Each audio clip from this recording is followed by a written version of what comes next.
6월 셋째 주일에는 그 갈라디아서 2장 20절 말씀을 가지고 기독교 신앙의 기본이 무엇인가 하는 것에 대해서 말씀을 드렸습니다. 이제는 내가 사는 것이 아니요 내 안에 그리스도께서 사시는 것이라. 나는 누구를 위해서 살고 있는가? 나는 누구의 뜻이 이루어지기를 바라면선 기도하고 있는가? 나에게는 세상의 일이 먼저인가 하나님의 일이 먼저인가? 이런 질문들을 통해서 자신의 신앙의 기본을 점검할 수 있다, 그런 말씀이었습니다. 오늘 말씀도 기독교 신앙의 기본이라는 차원에서 우리가 한번 생각하고 접근할 수 있습니다. 오늘 갈라디아서 5장 13절 보시면은요, 형제들아 너희가 자유를 위하여 부르심을 입었으나 그러나 그 자유로 육체의 기회를 삼지 말고 오직 사랑으로 서로 종노릇 하라. 하나님께서 우리를 부르셨습니다. 우리 그리스도인들은 하나님으로부터 부르심을 받은 사람들입니다. 그런데 무엇을 위해서 부르셨는가? 하나님이 나를 무엇을 위해서 부르셨는가 하는 것입니다. 오늘 말씀은요, 자유를 위하여 부르심을 입었으나 이렇게 말씀을 하고 있습니다. 자유를 위해서 부르심을 입었다, 이런 말씀인데요, 불신자들이나 그리스도인들 가운데 일부는 도리어 반대로 생각하는 그런 경우들도 있습니다. 하나님께서 마치 우리에게 있는 자유를 빼앗으려고 우리를 부르셨다, 그렇게 생각합니다. 우리가 예수님을 믿고 교회를 다니면 자유를 이제 빼앗기게 된다, 그렇게 생각합니다. 술과 담배 마음대로 하던 것, 그 자유를 빼앗긴다라고 생각하고, 일요일에 마음껏 등산 가고 낚시 가고 마음대로 놀러 가고 이런 자유도 빼앗긴다고 생각을 합니다. 그래서 도리어 예수님을 안 믿어야만 자유롭게 살 수 있다, 그렇게 생각하고 있습니다. 여러분도 그렇게 생각하는지 모르겠습니다. 근데 성경은 오늘 우리에게 분명하게 말씀하시기를 너희가 자유를 위하여 부르심을 입었으나, 하나님은 우리를 부르셨는데 자유를 빼앗으려고 부르신 것이 아니라 자유를 주시려고 부르셨다, 그런 말씀입니다. 근데 이제 문제는 무엇인가 하면은요, 우리에게 주시는 그 자유가 무엇을 위한 자유인가 하는 것입니다. 오늘 13절 말씀 다시 한번 일부를 보면은요, 그러나 그 자유로 육체의 기회를 삼지 말고, 세 번역으로 말씀드리면 이렇습니다. 그 자유를 육체의 욕망을 만족시키는 구실로 삼지 말고, 자유를 오용할 수 있다는 것을 우리에게 말씀을 하는 것입니다. 자유를 선한 목적을 위해서 사용하는 것이 아니라 악한 목적을 위해서 사용할 수 있다, 그런 뜻입니다. 따라서 그리스도인들이 자유를 얻었다라고 할 때 그 자유는 무엇을 위한 것일까?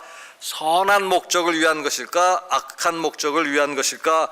정말로 자유라는 그런 이름 말 그대로 아무런 제한도 없이 우리가 마음대로 할 수 있는 그런 자유를 하나님께서 우리에게 허락하셨을까 하는 것입니다. 우리는 여러 사회를 경험하면서 살아가고 있습니다. 그래서 6월 셋째 주일에 또 광고와 관련해서 이렇게 말씀을 드렸습니다. 교인의 의무와 관련해서 교회 생활을 우리가 사회생활처럼 해야 된다, 그런 이야기를 드리면서 학교나 직장에서 우리가 어떻게 생활하고 있는가 하는 것입니다. 어떤 책임감도 없이 우리가 사회생활하고 있는가, 그래서 학교나 직장을 무단으로 결석하고 결근하고 있는가, 그런 이야기입니다. 아마 그런 사람은 별로 없을 것이다, 그런 이야기입니다. 아마도 그런 식으로 사회생활을 하게 되면 그 사람은 그 사회에 적응할 수도 없을 것이고 그 사회에서 다른 사람과 함께 살아갈 수도 없게 됩니다. 그러면 따라서 어리석은 질문이기도 하지만, 그리스도인들이 자유를 얻었다는 것은 사회생활도 내 마음대로 할 수 있다는 그런 뜻에서 자유를 얻은 것인가 하는 그런 이야기입니다. 그래서 그리스도인들은 학교나 직장을 가고 싶으면 가고 가고 싶지 않으면 안 가도 된다, 그런 뜻인가 하는 이야기입니다. 예를 들면 요즘 직장 내 성 문제가 엄격하다, 그런 말도 제가 들었고요. 그래서 이제 법에 정한 대로 직장 내 성희롱 예방 교육을 반드시 직장에서 실시해야 된다, 이런 말도 들었는데요. 그리스도인들은 자유를 얻었다고 해서 직장 안에서는 그러면 마음대로 성희롱해도 되겠는가 하는 그런 이야기입니다.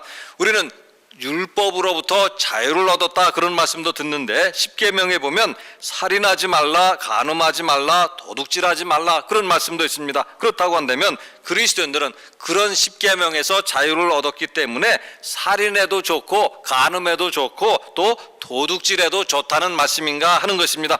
아마도 어리석은 질문이라는 그 말씀 속에서 그 대답은 여러분 스스로가 잘 알 것으로 생각합니다. 요한복음 8장 32절 보시면은요, 진리를 알지니 진리가 너희를 자유롭게 하리라.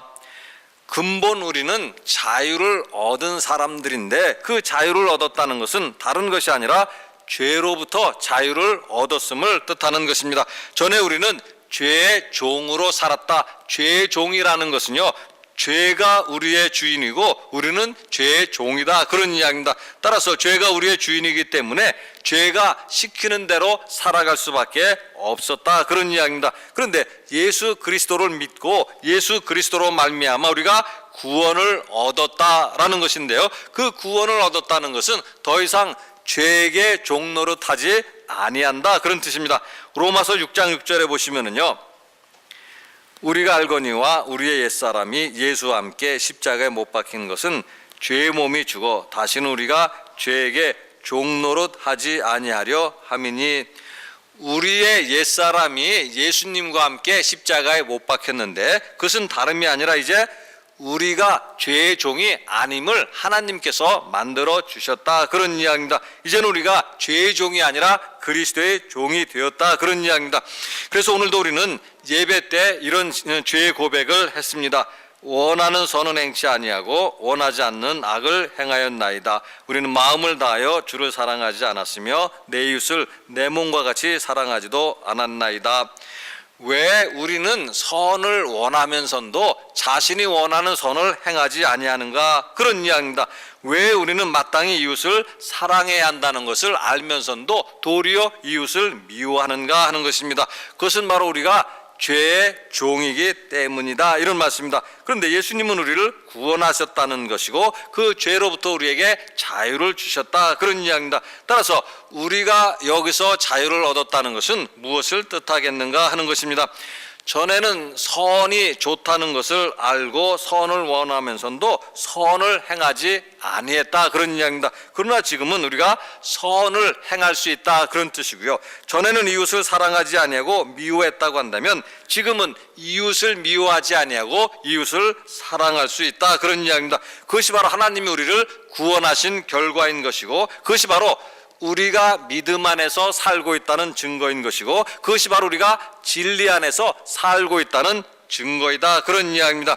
오늘 우리가 원하는 선을 행하고 이웃을 사랑하면서 산다라고 한다면 그것이야말로 우리가 믿음 안에서 산다는 것을 말해주는 것이고, 그것이야말로 우리가 진리 안에서 살고 있다는 것을 보여주는 것이다 하는 사실을 우리에게 말씀을 해주고 있습니다. 그럼에도 우리가 중요한 사실은요, 단지 해방되고 자유를 얻었다는 것이 아니라 무엇을 위한 해방이고 무엇을 위한 자유인가 하는 것인데요, 13절 말씀 다시 한번 보시면은요, 오직 사랑으로 서로 종노릇하라, 사랑으로 서로 종노릇하라 그런 이야기입니다.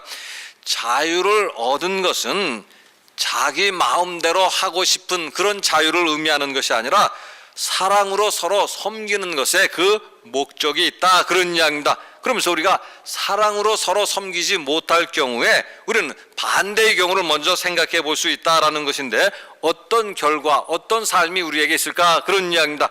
그래서 이제 15절 말씀을 먼저 보시면은요, 만일 서로 물고 먹으면 피차 멸망할까 조심하라. 피차 멸망할까? 피차가 멸망한다, 서로가 멸망한다 그런 이야기입니다. 서로 물고 먹으면 한쪽만 멸망하는 것이 아니라 양쪽 모두가 멸망한다 그런 말씀입니다. 마태복음 12장 25절에 보시면은요, 예수께서 그들의 생각을 아시고 이르시되 스스로 분쟁하는 나라마다 황폐하여질 것이요 스스로 분쟁하는 동네나 집마다 서지 못하리라. 거기에 보시면 나라라는 말도 있고 동네라는 말도 있고 집이라는 말도 있습니다. 나라나 동네나 집이나 공통적으로 서로 물고 먹으면 멸망할 수밖에 없다 그런 말씀입니다. 지난주 온통 뉴스를 도배한 것은 국가정보원이 선거에 개입했다는 것이고, 그래서 거기에 대한 시위도 열리고 있습니다. 그러면서 국가정보원이 2007년도 남북 정상회담 회의록을 공개했다라는 것입니다. 누가 옳고 누가 그른가, 또 여러분들은 각자가 여당이나 입장 또 야당의 입장 그런 것도 있겠지만 분명한 진실은 거기에 있을 것이다, 그런 이야기입니다. 그 진실을 그들은 알고 있을 것이고, 따라서 진실을 안다면 그것을 받아들이고 잘못을 인정해야 한다, 그런 이야기입니다. 그런데 그 잘못을 인정하지 아니하고 도리어 상대방을 공격하고 또 그래서 서로 물고 먹으려고 한다고 하면 장차 나라가 어떻게 되겠는가 하는 것입니다. 그것은 가정의 갈등도 마찬가지이고 그것은 바로 교회도 마찬가지입니다. WCC 총회가 금년 10월에 부산에서 열릴 예정입니다. 정말로 세계적인 대회입니다. 한국 교회 위상이 그야말로 세계 속에 우뚝 설 수 있는 좋은 기회가 주어진 것입니다. 마치 올림픽을 통해서 국가의 위상이 올라가는 것과도 같다, 그런 뜻입니다. 그런데 반대쪽에서는 죽기 살기로 반대하고 있습니다. 그러나 분명히 우리가 알아야 할 사실이 있습니다. 그것은 바로 무언가 하면 서로 물고 먹으면 서로가 모두가 망한다라는 것입니다. 상대방만 망하는 것이 아니라 물고자 하는 사람들 또 먹고자 하는 사람도 망할 수 있다는 사실을 기억해야만 한다, 그런 이야기입니다. 그것은 우리가 서로 함께 사는 길이 결코 아닙니다. 서로 함께 사는 길은 사랑으로 서로 섬기는 길이다, 그런 이야기입니다. 예수님이 우리에게 자유를 주신 것은 그처럼 사랑으로 서로 섬기라는 뜻에서 자유를 주셨음을 우리에게 말씀을 해주고 있습니다. 그래서 오늘 14절 말씀해 보시면은요, 온 율법은 내 이웃 사랑하기를 내 자신같이 하라 하신 한 말씀에서 이루어졌나니, 온 율법은, 이 말씀은요 모든 율법을 요약한다고 한다면 그것이 무엇이겠는가, 즉 모든 율법의 완성이 무엇인가 하는 것인데요, 그것은 다름 아니라 내 이웃 사랑하기를 내 자신같이 하라, 사랑으로 섬기는 것이 결국 율법의 완성이다, 그런 말씀입니다. 근데 여기서 율법의 완성이라는 말은 신앙생활의 완성이라는 말로 우리가 고쳐서 생각해 볼 수가 있습니다. 그리스도인들의 신앙생활의 완성이 무엇인가, 우리가 신앙생활의 목표로 삼고 가고 있는 길이 무엇인가 하는 것입니다. 그것이 바로 장로가 되는 것이고 권사가 되는 것인가, 아니면 모든 사회생활 중단하고 내가 목회자의 길로 가는 것인가 하는 것입니다. 장로나 권사나 목사라는 것은 하나의 직분일 뿐이지 우리 신앙생활의 완성은 결코 아닌 것입니다. 신앙생활의 완성이라는 것은 사랑으로 서로 섬기는 것에 있다, 그런 말씀입니다. 그런 사실을 잘 보여주는 것이 사도 바울이 전한 우리의 말씀들입니다. 고린도전서 9장 19절에 보시면은요, 내가 모든 사람에게서 자유로우나 스스로 모든 사람에게 종이 된 것은 더 많은 사람을 얻고자 함이라. 사도 바울은 어떤 사람인가 하는 것을 이 말씀을 가지고 단적으로 말씀드린다면 남을 유익하게 하기 위해서 자신의 자유를 포기한 사람이 사도 바울이다, 이렇게 말씀을 드릴 수 있습니다.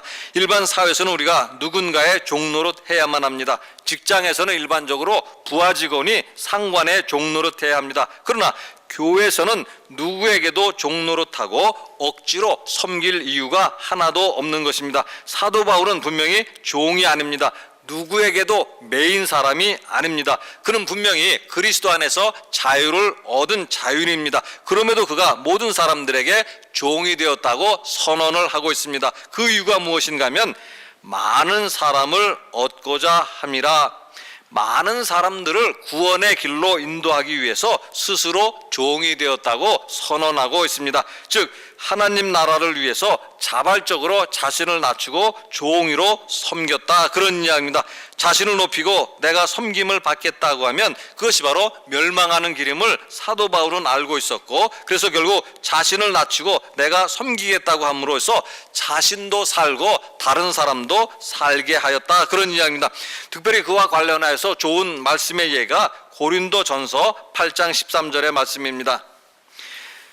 그러므로 만일 음식이 내 형제를 실족하게 한다면 나는 영원히 고기를 먹지 아니하여 내 형제를 실족하지 않게 하리라.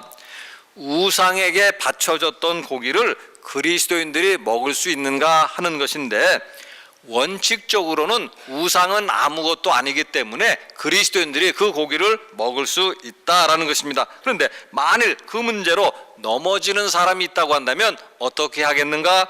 평생 영원토록 고기를 먹지 아니하겠다, 그렇게 말씀을 하는 것입니다. 우상에게 바친 고기 먹을 수 있지만 형제를 위해서라고 한다면 그것을 먹지 아니하겠다라는 것이고, 오늘 사도 바울이 그것을 통해서 우리에게 주신 하나님의 진정한 자유가 무엇인가 하는 것을 말씀을 해주는 것입니다.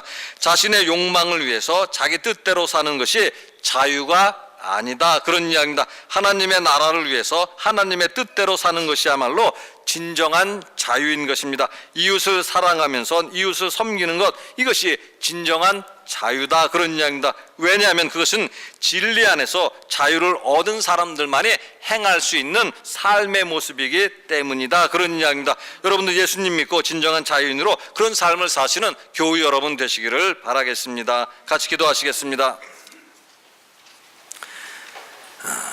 사랑의 하나님, 하나님 은혜를 감사를 드립니다. 늘 종의 그 신분으로 살아가고 날마다 종의 하나님 아버지 늘 종 노릇하면서 살아가고, 그래서 하나님 늘 죄법 가운데 살아가는 저희들이지만 하나님께서 자비와 긍휼 가운데 저희의 죄를 용서해 주시고 하나님의 백성과 자녀로 삼아 주시고 날마다 저희 삶에 하나님 인도가자가 되어 주시는 것을 감사를 드립니다. 오늘도 하나님 예배를 드리는 저희들에게 믿음을 더하여 주셔서 날마다 믿음의 생활을 할 때마다 죄의 법을 이기게 하여 주시고 하나님의 법에 순종하며 따라가서 살아갈 수 있게 하여 주시옵소서. 그래서 오늘도 저희가 세상에 나가서 세상의 빛이 되게 하시고 소금이 되게 하여 주시고 하나님을 기쁘시게 할 수 있는 저희가 다 되도록 도와주시옵소서. 감사드리며 우리 주 예수 그리스도 이름으로 기도드리옵나이다.